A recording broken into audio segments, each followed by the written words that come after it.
ॐ सदाशिवसमारम्भां शङ्कराचार्यमध्यमाम् अस्मदाचार्यपर्यन्तां वन्दे गुरुपरम्पराम्।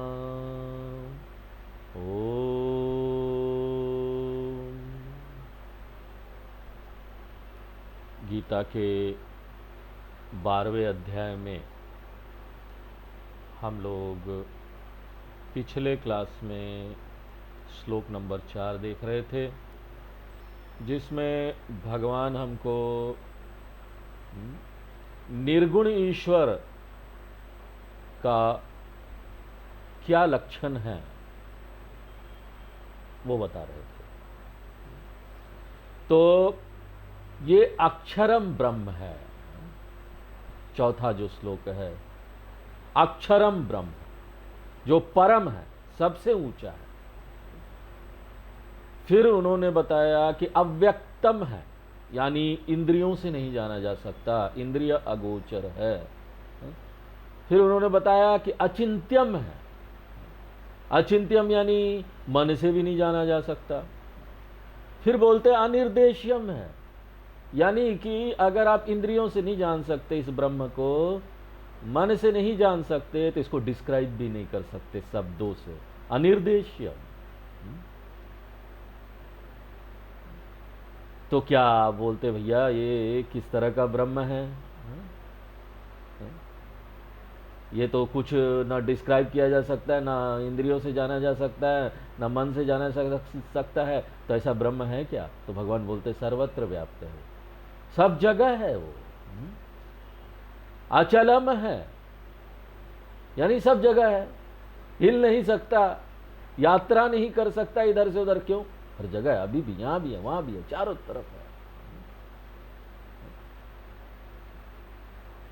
उसके बाद बोलते कूटस्थम, उसमें कोई विकार नहीं है, सभी विकारों से स्वतंत्र है वो। 6 विकार हमने देखे ना तत्वबोध में, षड विकार, अस्ति, जायते, वर्धते, विपरीणमते, अपक्षीयते, विनश्यति, षड विकारवद एतद स्थूल शरीरम। तो 6 विकार है इसमें, और ये किसके कारण होता है? काल तत्व, टाइम प्रिंसिपल के कारण। जो भी समय के अंतर्गत आएगा, जो भी समय से प्रभावित होगा, जन्म लेगा, बढ़ेगा, उसमें सब 6 ये विकार होंगे। और जो उच्च स्वरूप है कृष्ण भगवान का, वो क्या है? कूटस्थ है, उसमें ये 6 विकार नहीं है। और ये शब्द बहुत सुंदर है। देखिए, ये कूटस्थ शब्द का हम पिछले क्लास में आपको बता रहे थे कि बहुत सारा अर्थ है। जो एक सुनार या एक लोहार अपने पास रखता है अपने काम के लिए, लोहा गर्म होता है, उसके ऊपर रख के मारता है लोहा को, लोहा का रूप बदल जाता, आकार बदल जाता है, लेकिन कूटस्थ जो नीचे रखा हुआ उसको कुछ नहीं होता, आभूषण बन जाता है, चेंज होता है, परिवर्तन होता है, लेकिन आधार को कुछ नहीं होता। ये आधार है, चेंजलेस प्रिंसिपल है। यही नहीं कि ये परिवर्तित नहीं होता, ये हर परिवर्तन का साक्षी भी है। जो भी यहां परिवर्तन हो रहा है उसका साक्षी है।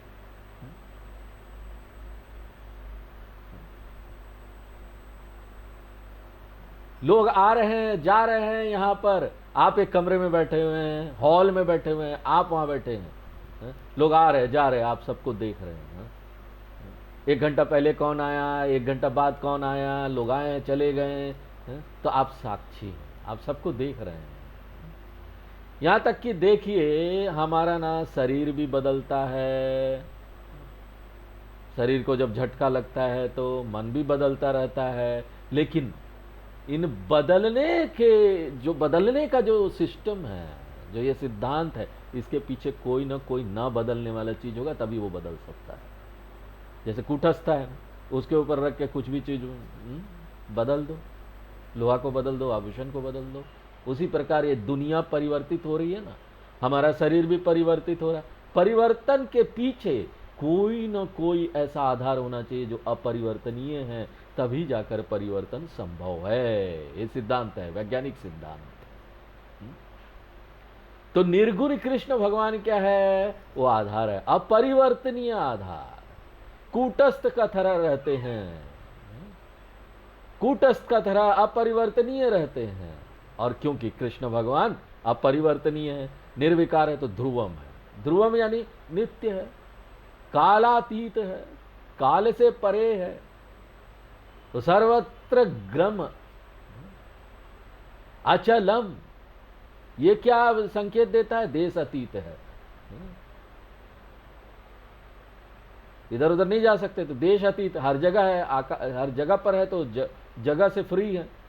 फिर कूटस्थ और ध्रुवम क्या बताता है? कालातीत है, समय से भी फ्री है, टाइम एंड स्पेस प्रिंसिपल के अंतर्गत नहीं आते। तो ये चारों शब्द को आप एक साथ लेकर देखेंगे, देश काल अवध दिव्यम निर्मुक्तम नित्य मुक्तम। साउथ में एक कवि हुए हैं भट्टाथरी, उन्होंने नारायणीयम नाम का एक ग्रंथ लिखा, बहुत सुंदर ग्रंथ है। वो शुरू कैसे होता मालूम है? साद्रानंदावबोधात्मकम अनुपमितम काल देशावधिभ्याम निर्मुक्तम। काल और देश से परे, शुरू ही वो उससे होता है। और सबसे दिलचस्प बात क्या है? ये जो सर्वत्र व्याप्त भगवान है ना, वो कहाँ है? रंकड़ी मंदिर में भी हैं, हाँ, शिव मंदिर में भी हैं, केदारनाथ में भी हैं, बद्रीनाथ में भी हैं। अब कोई बोलेगा ना रंकड़ी मंदिर में ही है, शिव मंदिर में ही है, केदारनाथ में ही है, काशी विश्वनाथ में ही है, तो वो आप उससे कैसे बाहर निकलेंगे? यहां पर हम बोल रहे हैं कि वो सब जगह है, आप बोल रहे हैं नहीं वो केदारनाथ में है, बद्रीनाथ में है। कैसे ये जो कॉन्ट्राडिक्शन है उसको सॉल्व कैसे करेंगे? ये जो विरोधात्मक बात हो जाती है, हम यहां बोल रहे हैं भगवान हर जगह है, आप बोल रहे हैं कि वहां हमारे मंदिर में है। कूटस्थम अचलम अध्रुवम, यहां पर भगवान ये बोल रहे हैं कि हम हर जगह हैं। तो वहां पर ना एक शब्द आप जोड़ दीजिए। देखो जो भगवान है ना, वो रंकड़ी मंदिर में भी है, वो शिव मंदिर में भी जोड़ना है, हाँ? में है नहीं, भी जोड़ दीजिए, यानी यहां भी है वहां भी है। तो ऐसा जो निर्गुण ब्रह्म है उसके ऊपर कई लोग ध्यान करते हैं ज्ञान योग के भाग के रूप में, श्रवण मनन निधि ध्यान के भाग के रूप में।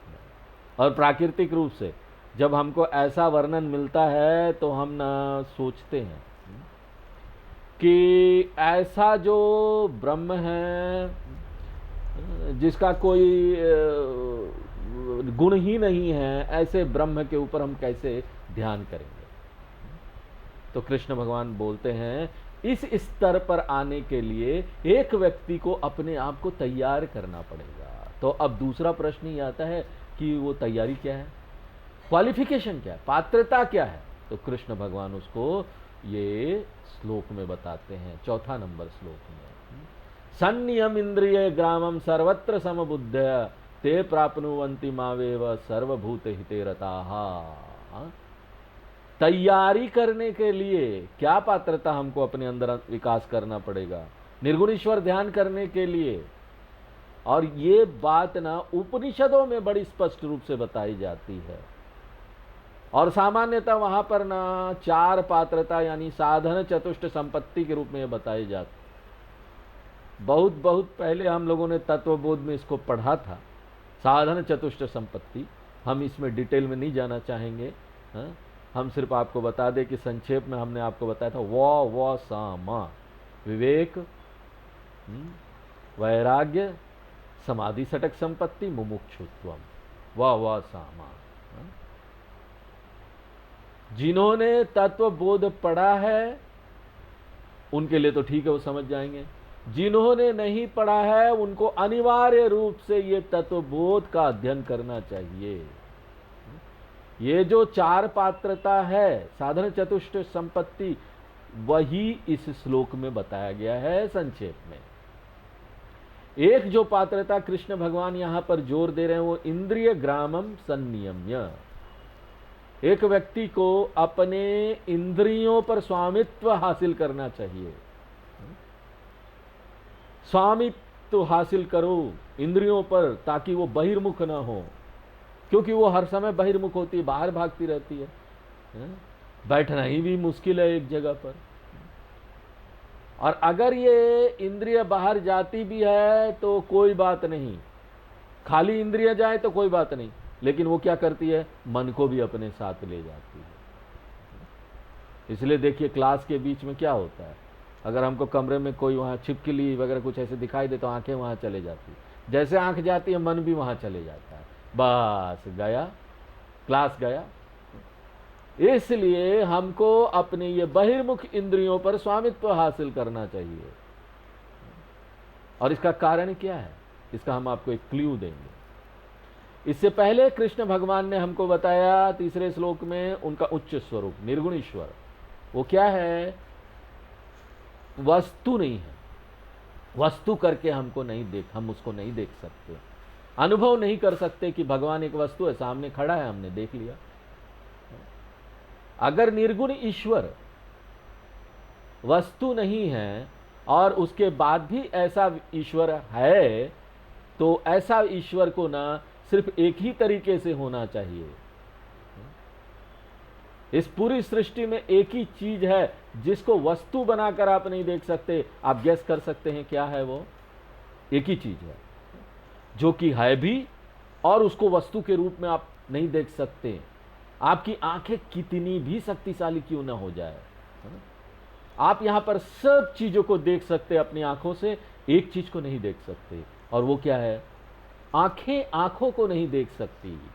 देखिए कितनी अजीब बात है ना, कितनी अजीब परिस्थिति है।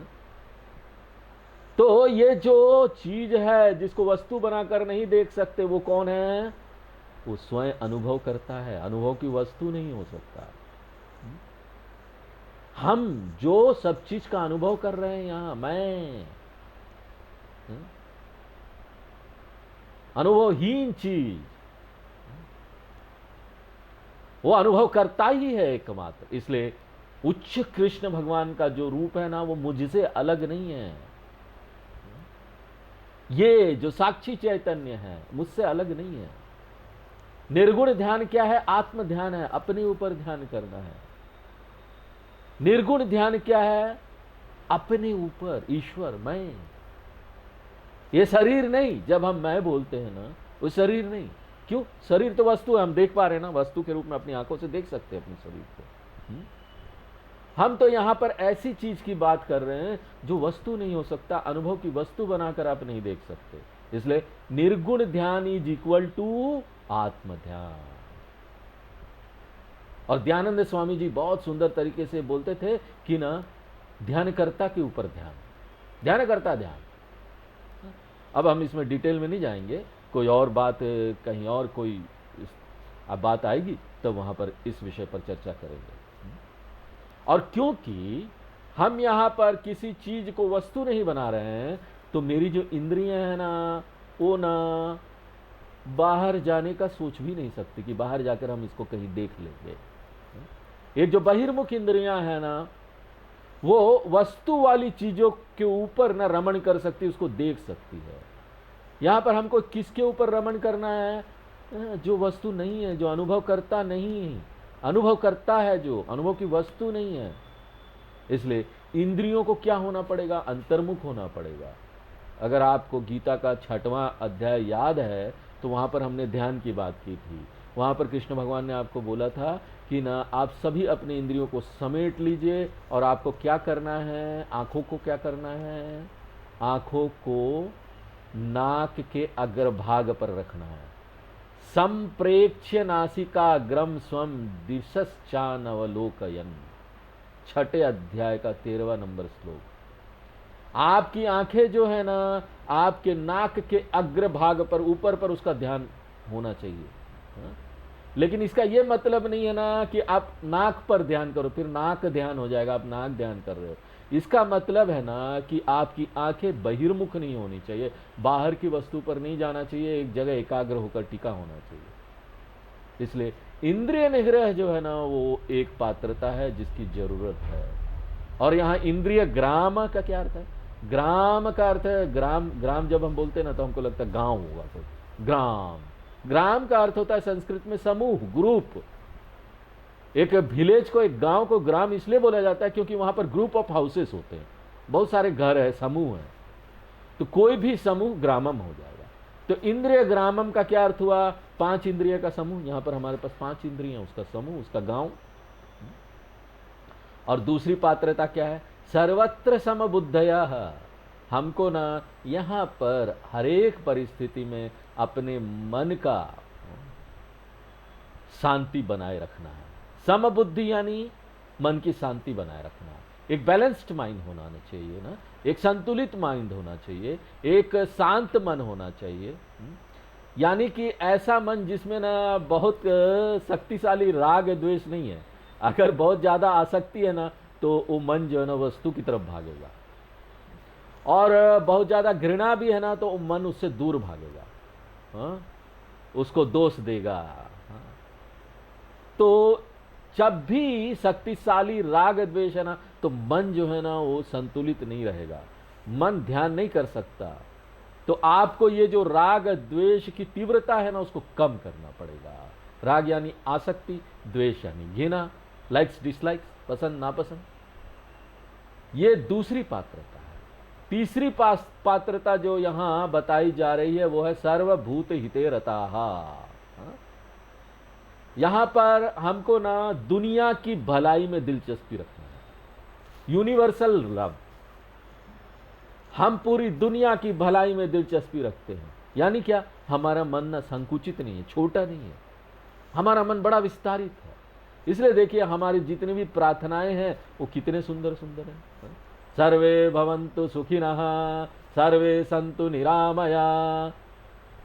यहां पर सिर्फ प्रोनाउन का यूज किया गया सर्वे, उसके आगे कोई नाउन नहीं लिखा गया कि मनुष्य, हिंदू लोग रहे सुखी, मनुष्य लोग रहे, या इंडियन लोग, भारतीय लोग रहे, खाली सर्वे बोला गया। सर्वे यानी सब, सभी प्राणी, कोई भी हो, पाकिस्तानी भी ये नहीं कि पाकिस्तानी लोगों से हमको घृणा हो गई, सब सब सुखी रहेगा।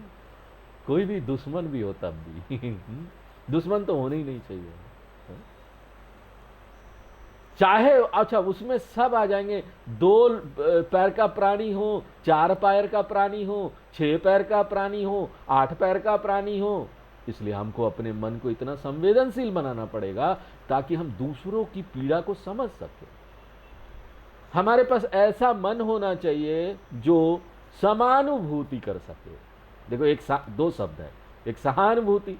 आप सहानुभूति दिखाते हैं ना दूसरों से, किसी को दुख होता, रे क्या हो गया, देखो तुम्हारे साथ ये वो, एक सहानुभूति होता है।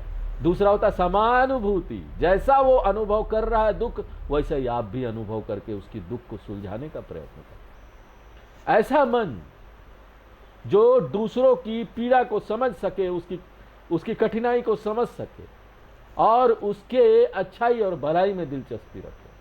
अब यहां पर क्वेश्चन है कि हम कैसे दूसरों की भलाई में दिलचस्पी रख सकते हैं।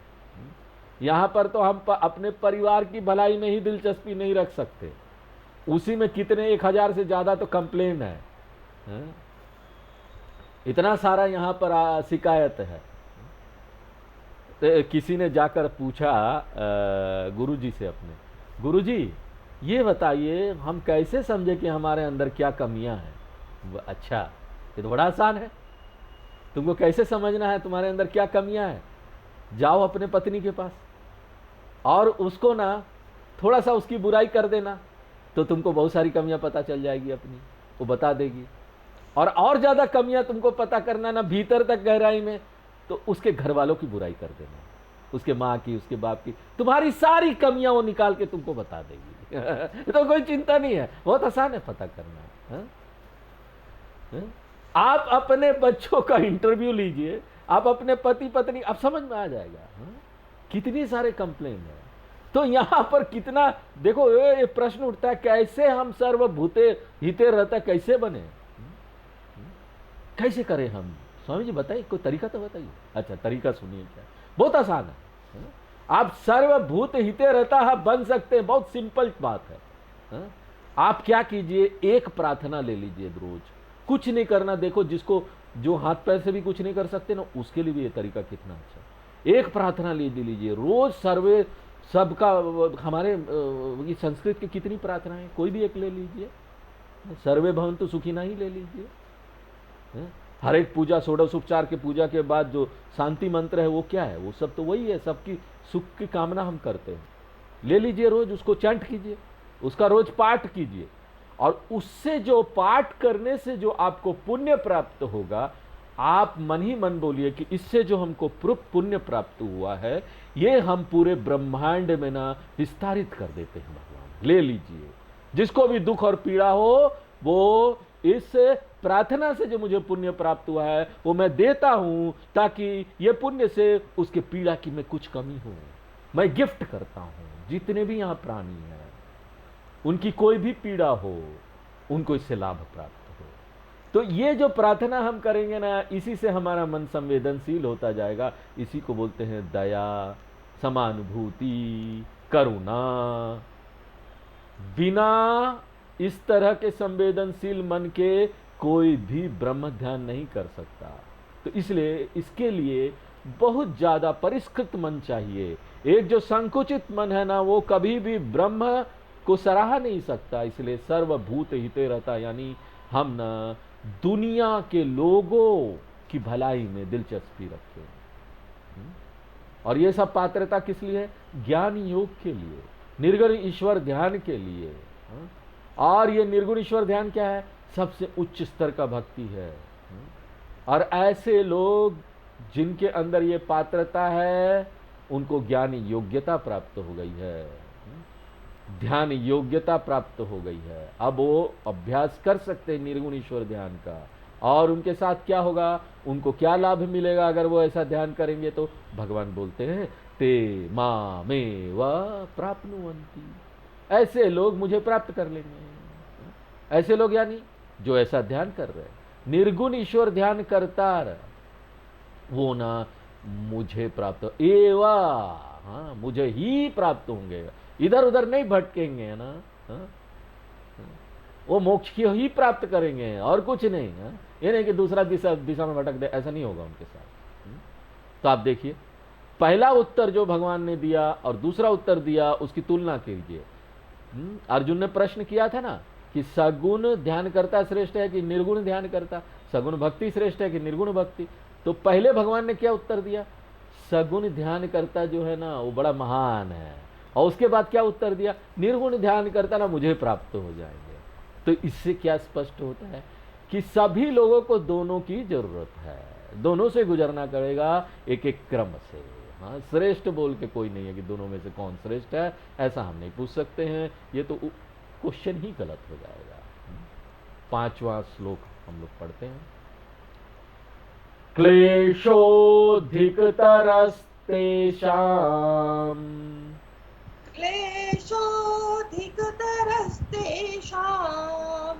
अव्यक्तासक्तचेतसाम्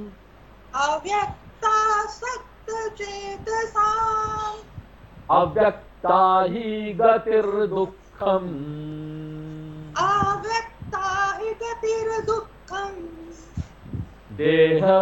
देहवद्भिर्वाप्यते।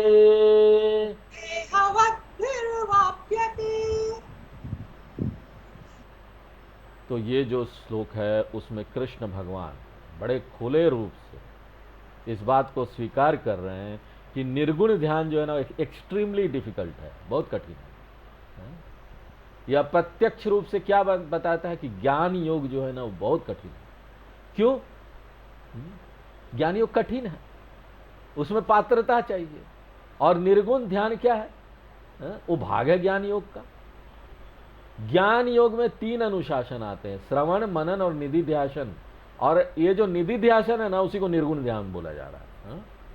इसलिए कृष्ण भगवान बोलते क्लेशः अधिकतरः, बहुत क्लेश है, बहुत बाधाएं हैं, बहुत कठिन है। किसके लिए? अव्यक्तासक्त चेतसाम, ऐसे लोग जो लोग प्रतिबद्ध है निर्गुण भगवान के प्रति, अव्यक्तम के प्रति, इंद्रिय अगोचरम के प्रति, जो इंद्रियों से नहीं देखा जा सकता, वो अरूप सत्ता, असक्त यानी प्रतिबद्ध है, कमिटेड है उनके प्रति। चेतसा यानी मन, उनका मन उनमें लगा हुआ है। ऐसे लोग जो निर्गुण ईश्वर ध्यान कर रहे हैं, करना चाहते हैं, बड़े डिफिकल्ट है, बहुत डिफिकल्ट है। और ये सारी जो डिफिकल्टीज है ना, ये कठिनाई है ना, बड़ा तीव्र है, बहुत सारे बाधाएं हैं। और इसलिए कठोपनिषद मंत्र में क्या बोलता है? क्षुरस्य धारा निशित दुरत्यया दुर्गम पथस्तत् कवयो वदंती। क्षुरस्य धारा, छुरी की धारा में चलने जैसा है ये। अंग्रेजी में बोलते रेजर्स एज में वॉक करना, क्षुरस्य धारा। कृष्ण भगवान बोलते ज्ञान योग बहुत कठिन है। कारण क्या है? क्योंकि अव्यक्ता गति ही दुखम, अव्यक्ता गति ही, ये जो गंतव्य है अरूप का, गति ही यानी गंतव्य अव्यक्त का, वो ना निश्चित रूप से दुखम है। दुखम यानी कठिन है वहां तक पहुंचना।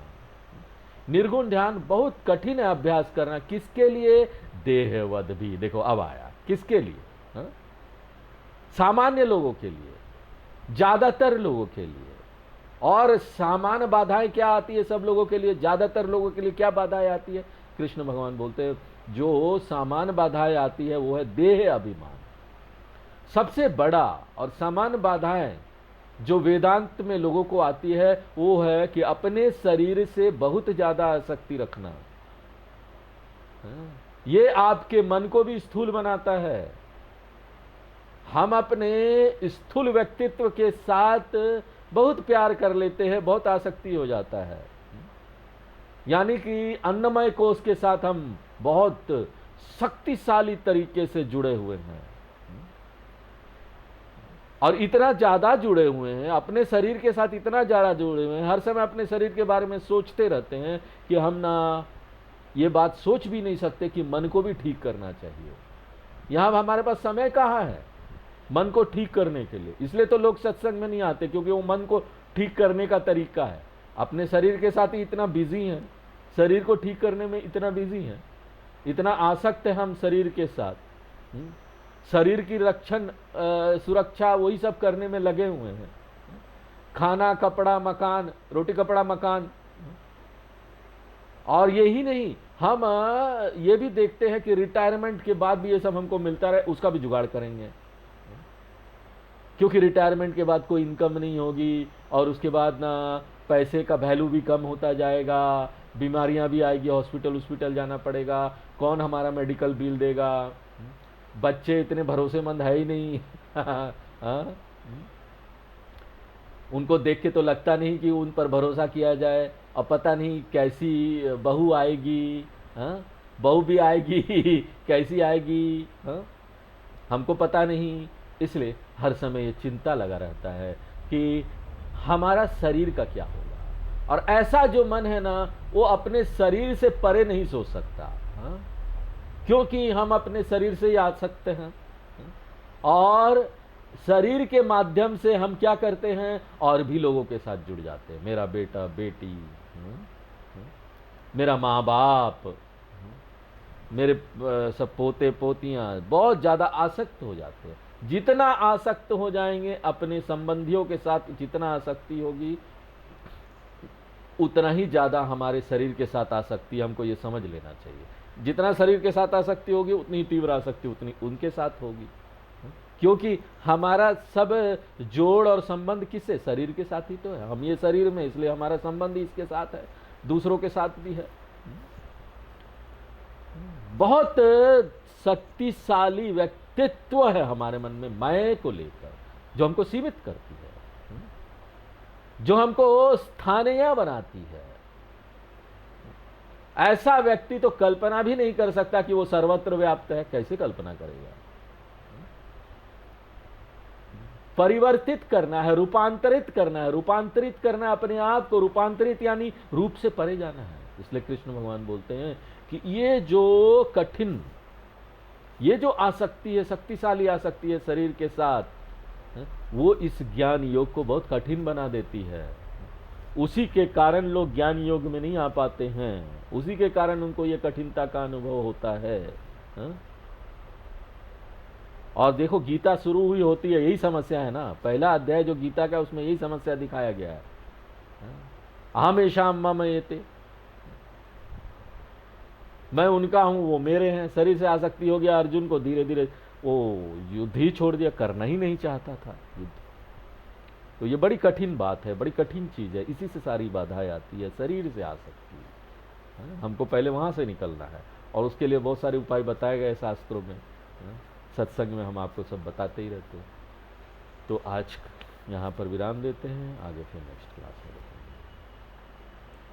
ओम पूर्णमदः पूर्णमिदं पूर्णात् पूर्णमुदच्यते पूर्णस्य पूर्णमादाय पूर्णमेवावशिष्यते। ओम शांति शांति।